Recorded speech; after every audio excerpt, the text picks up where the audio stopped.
आपण आज आपल्या विज्ञान विषयाच्या तिसऱ्या धड्याला सुरुवात करत आहोत. आपला तिसरा धडा आहे प्रॉपर्टीज ऑफ नॅचरल रिसोर्सेस. पहिल्या लेसन मध्ये आपण नॅचरल रिसोर्सेस बद्दल माहिती पाहिली होती. आता हा जो लेसन आहे आपला, या लेसन मध्ये आपण आपल्या वेगवेगळ्या नॅचरल रिसोर्सेसच्या प्रॉपर्टीज अभ्यासणार आहोत. या व्हिडिओमध्ये आपण या धड्याचा पार्ट 1 पाहणार आहोत. So let's start from properties of air. Air is all around us. We cannot see it. Yet we feel the presence of air. When we inhale, air is taken in through the nose. If we blow on our hand through our lips, we can feel air. बघा, air जी आहे ती आपल्या सभोवताली आहे, सतत आहे आपल्या आजूबाजूला एअर. एअर म्हणजेच काय? हवा. हवा ही आपल्याला दिसत नाही, पण हवा तुम्ही फील करू शकता. जसं जर तुम्ही हे एक उदाहरण मी चित्र दाखवलेलं आहे. हा मुलगा इथे कॅन्डल ला फुंक मारतोय. कॅन्डल फुंकल्यानंतर कॅन्डल विझून जाते. म्हणजेच आपल्याला एअर जरी दिसली नाही तरी त्याच्या तोंडातून त्याने जी एअर बाहेर सोडलेली आहे त्याच्यापासून काय झालेलं आहे, तर कॅन्डल विझलेले आहेत. म्हणजेच we cannot see air, but when we blow air, candles blows off. त्या कॅन्डल्स काय होतात? विझून जातात. ज्यावेळेस तुम्ही एअर तुमच्या तोंडातून बाहेर सोडता तेव्हा त्या एअरमुळे त्या कॅन्डल्स विझून जातात. मग अशा ह्या न दिसणाऱ्या एअरच्या प्रॉपर्टीज काय काय आहेत, त्या एअरचे गुणधर्म काय काय आहेत, हे आपण आता या लेसन मध्ये पाहणार आहोत. Properties of air.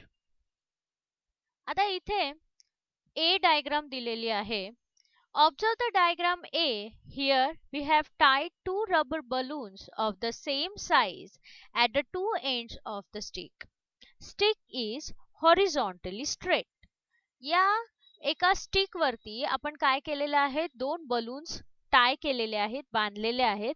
आणि ज्यावेळेस हे दोन्ही बलून्स आपण घेतले ते सेम साइजचे घेतलेले आहेत आणि 2 बाजूंना आपण त्या स्टिकच्या हे 2 बलून्स बांधलेले आहेत.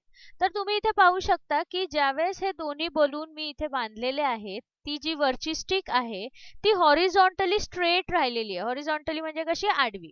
एकदम स्ट्रेट आहे ती, आडवी. आता बी या डायग्राम मध्ये आपण जर पाहिलं तर आपल्या लक्षात येतंय की त्यातल्या ब्लू कलरचा बलून आपण काय केलेला आहे, फोडलेला आहे आणि त्यातली एअर निघून गेलेली आहे. तर तुमच्या लक्षात येतंय की येलो कलरच्या बलूनच्या दिशेने तुमची स्टिक जी आहे ती स्लॅन्ट झालेली आहे. म्हणजे बघा, नाव in diagram B we have removed air from one balloon. What do you see? Stick is no more horizontal. Stick goes down on the side of inflated balloon. Inflated म्हणजे कसा? भरलेला, हवेने भरलेला बलून. हवेने भरलेल्या बलूनच्या दिशेने तुमची स्टिक जी आहे ती खाली गेलेली तुम्हाला दिसत आहे. याच्यावरून आपण काय प्रूव्ह करतो? This experiment proves that air has mass. एअरला मास आहे. मास म्हणजे काय? वजन. हवेला वजन आहे, हे या एक्सपेरिमेंट मधून प्रूव्ह होतं. कारण की जर हवेला वजन नसतं तर मी ह्या बलून मधली, ब्लू वाल्या बलून मधली हवा काढून टाकली असती तरी सुद्धा काही फरक पडला नसता. माझी जी स्टिक आहे ती जशी आडवी होती तशीच आडवी राहिली असती. परंतु ज्यावेळेस मी ब्लू बलून मधून हवा काढून टाकते तेव्हा काय होतंय, माझी स्टिक एका बाजूला झुकते. हॉरिझॉन्टली स्ट्रेट राहते का? ती नाही. का? कारण की ब्लू बलून मधली हवा निघून गेल्यानंतर येलो बलून मध्ये हवा असल्यामुळे त्याचं वजन कसं आहे? जास्त आहे. आणि जास्त वजन ज्या बाजूला असतं त्या बाजूला आपली जी स्टिक आहे ती झुकणार आहे. म्हणजे इन्फ्लेटेड बलून हा एम्प्टी बलून पेक्षा जास्त वजनदार आहे. कशामुळे? तर इन्फ्लेटेड बलून मध्ये हवा आहे तर एम्प्टी बलून मध्ये हवा नाहीये. याच्यावरूनच हे प्रूव्ह होतंय की एअरला मास आहे. Air has a mass. Air is a mixture of gases. Therefore, like all matter, it has mass and weight. Air हे एअर हे काय आहे, it is a mixture of gases. तुम्हाला माहिती आहे की एअर मध्ये वेगवेगळ्या प्रकारचे गॅसेस आहेत. आपण आपल्या पहिल्या धड्यामध्ये पाहिलं होतं की कोणते गॅसेस किती प्रपोर्शन मध्ये आहेत, एअर मध्ये कुठले कुठले गॅसेस आहेत, ह्याबद्दल आपण माहिती आपल्या पहिल्या धड्यामध्ये मिळवलेली आहे. आणि त्यामुळे एअरला आपण काय म्हणतो, मिक्सचर ऑफ गॅसेस, कारण त्याच्यामध्ये variety of gases are mixed together. therefore like all matter it has mass and weight. सगळ्या मॅटर प्रमाणे त्या एअरला सुद्धा मास आणि वेट आहे. आता इथे मास आणि वेट हे दोन शब्द वेगवेगळे आलेले आहेत. आता आपण पुढच्या स्लाइड मध्ये बघणार आहोत की मास आणि वेट मध्ये काय डिफरन्स आहे. What is difference between mass and weight. आता इथे काही चित्र तुम्हाला दिसत आहेत. पहिल्या चित्रामध्ये my weight on earth is around 560 newtons. म्हणजे माझ्या अर्थवरचं माझं वेट जे आहे ते किती आहे, 560 newtons. My weight on moon is around 90 newton and my mass is always 56 kilogram. याच्यावरून एक लक्षात तुम्हाला येईल की वेट जे आहे, वेटला जे युनिट वापरलं जातं ते आहे न्यूटन, आणि मास साठी जे युनिट वापरलं जातं ते आहे किलोग्रॅम. मास जे मी सांगते 56 किलोग्रॅम. मग आता माझं जे मास आहे, हे मास माझं अर्थवर पण तेवढंच असणार आहे आणि मूनवर पण तेवढंच असणार आहे. परंतु वेट जे आहे ते बघा, अर्थवरती वेट माझं 560 न्यूटन्स आहे आणि मूनवरती हेच वेट माझं आहे 90 Newton's. So why this difference is there? Weight is measure of gravitational force exerted on an object. Weight changes as gravity changes. As you all of you know that there is a gravity on earth, but there is no gravity on moon. Moon वरती gravitational force अर्थच्या compare मध्ये खूप कमी आहे किंवा नाहीच्या बरोबर आहे, आणि त्यामुळे मून वरती माझं जे वेट आहे ते फक्त 90 न्यूटन भरतंय, while it is on earth it's 560 newtons. का असं असतं, कारण की वेट म्हणजे काय आहे, weight is a measure of gravitational force. म्हणजे एखाद्या ऑब्जेक्ट वरती ग्रॅव्हिटेशनल फोर्स किती ऍक्ट करतोय, एखाद्या ऑब्जेक्टला ग्रॅव्हिटी किती स्वतःकडे खेचण्याची क्षमता ठेवतोय, त्याला आपण वेट म्हणतो. आणि वेट हे ग्रॅव्हिटेशनल फोर्सवर डिपेंडंट असल्यामुळे ते सतत बदलत राहणार, कारण की प्रत्येक प्लॅनेट वरती ग्रॅव्हिटेशनल फोर्स सारखा आहे का, नाहीये. त्यामुळे प्रत्येक प्लॅनेटवर तुमचं वेट जे आहे ते चेंज होत राहणार. Weight changes as gravity changes. But mass is the amount of matter in an object. म्हणजे एखाद्या ऑब्जेक्ट मध्ये किती मॅटर आहे. फॉर एक्झाम्पल, साधं आपण उदाहरण घेतलं की एखादा चॉक आहे समजा, मग ह्या चॉकचं वेट काय असणार आहे, तर त्याच्यावर किती ग्रॅव्हिटेशनल फोर्स एक्सर्ट झालेला आहे ते त्याचं वेट असणार. पण त्याचं मास काय असणार आहे की त्या चॉक मध्ये जे छोटे छोटे छोटे छोटे पार्टिकल्स एकत्र आलेले आहेत, हे सगळे पार्टिकल्स मिळून किती त्याचं मास बनवतात, किती मॅटर आहे त्याच्यामध्ये, ते काउंट करणं म्हणजे मास काउंट करणं. and mass remains the same, it does not changes with gravity. मास जे आहे ते सेम राहणार आहे. म्हणजे आता समजा मी इथून जर मून वर गेली तरी सुद्धा माझ्या शरीरामध्ये असणारे जे सेल्स आहेत, या सेल्सची संख्या कमी जास्त होणार आहे का. किंवा जसं मी मगाशी तुम्हाला उदाहरण दिलं चॉकचं, चॉक जर मी तोच चॉक मी मूनवर जर घेऊन गेले तर मूनवर गेल्यानंतर त्या चॉक मधले पार्टिकल्स कमी जास्त होणार आहेत का, नाही. त्याच्यामधले पार्टिकल्स तेवढेच राहणार आहेत. त्यामुळे त्या चॉकचं मास जे आहे ते तेवढंच राहणार आहे, ते ग्रॅव्हिटीनुसार बदलणार नाही. परंतु जेव्हा मी मूनवर जाईन तेव्हा मूनवर ग्रॅव्हिटी कमी असल्यामुळे तिथे माझं त्या चॉकचं वजन कमी भरेल. मग हे वजन म्हणजे काय आहे, तर ते आहे weight. that weight is dependent on gravitational force, but mass will remain same because mass is not dependent on gravitational force. So that is the difference between weight and mass. Weight is measured weight is nothing but the measurement of gravitational force that is exerted on that object, and mass is the total amount of matter in that object. Weight changes as the gravity changes, but mass remains the same. It does not changes with the gravity. Now, next is air pressure. Take a glass and fill only one third of it with water. Cover the mouth of the glass with an index card. Now hold the card in place and invert the glass over a sink and remove your hand from the card. The card sticks to the glass. This is due to air pressure. The air outside exerts an upward pressure on the index card. This air pressure is more than the weight of the water in the glass.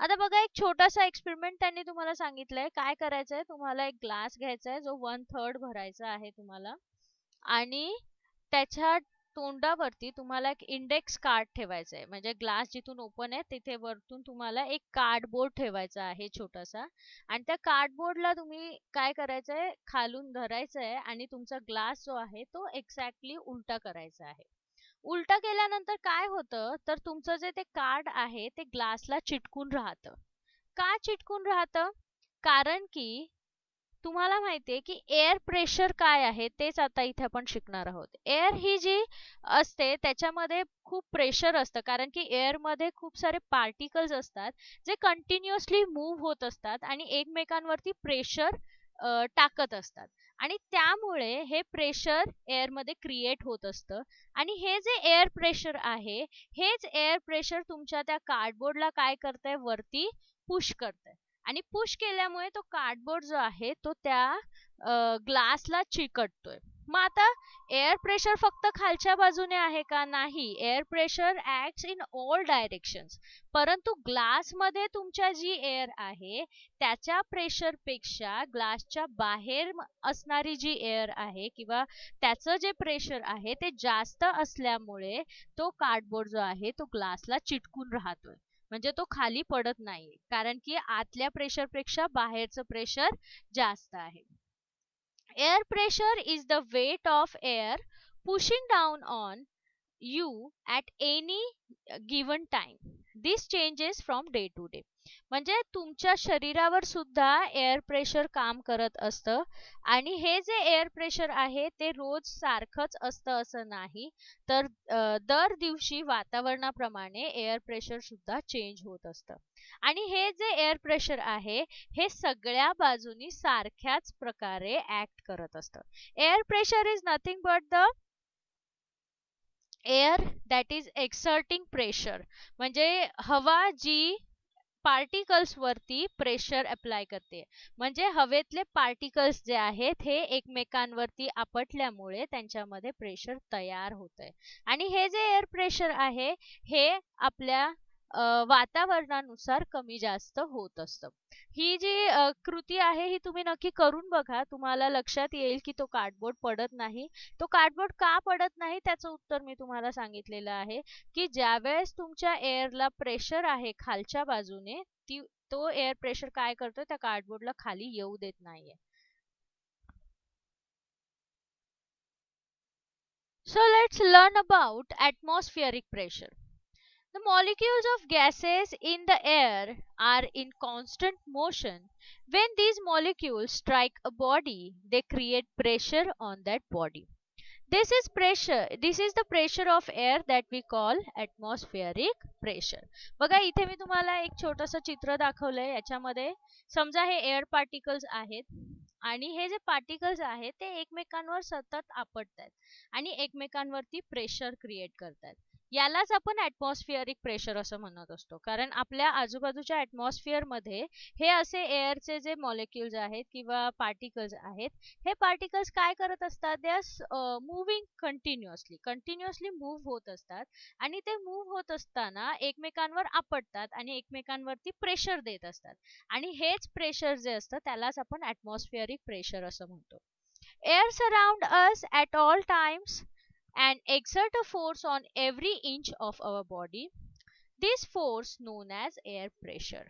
Air आपल्या आजूबाजूला आहे आणि मग हे air मधले particles जे सतत एकमेकांवरती आपटतात आणि ते आपल्या शरीरावरती सुद्धा एफेक्ट करत असतात, कारण की हे जे जसे हे पार्टिकल्स एकमेकांवर आपटत आहेत तसेच ते आपल्या बॉडीवर सुद्धा आपटत असणार आहेत आणि त्यामुळे आपल्या शरीराच्या सुद्धा प्रत्येक पार्ट वरती ह्या एअर प्रेशरचं अस्तित्व आहे किंवा हे एअर प्रेशर आपल्या शरीराच्या प्रत्येक भागावर काम करत आहे. म्हणजे आपल्या शरीरावर सुद्धा बाहेरच्या एअरच्या प्रेशरचा परिणाम होत आहे. जरी तो तुम्हाला जाणवत नसेल तरी सुद्धा there is air pressure which you cannot see but you can feel. Is there atmospheric pressure on the moon? मूनवरती ॲटमॉस्फिअरिक प्रेशर आहे का? आता सगळ्यात पहिले ॲटमॉस्फिअरिक प्रेशर म्हणजे काय तुम्हाला कळालेलं आहे. ॲटमॉस्फिअरिक प्रेशर कधी क्रिएट होईल? जेव्हा ॲटमॉस्फिअर असेल, त्या ॲटमॉस्फिअर मध्ये वेगवेगळे पार्टिकल्स असतील आणि हे पार्टिकल्स जेव्हा एकमेकांवरती आपटतात तेव्हा ते प्रेशर क्रिएट करतात. परंतु मूनवरती ॲटमॉस्फिअरच नाहीये आणि ॲटमॉस्फिअर नसल्यामुळे वेगवेगळे पार्टिकल्स सुद्धा नसणार आहे. There is a vacuum. Vacuum म्हणजे काय? निर्वात पोकळी असं म्हणतो आपण त्याला मराठीतून.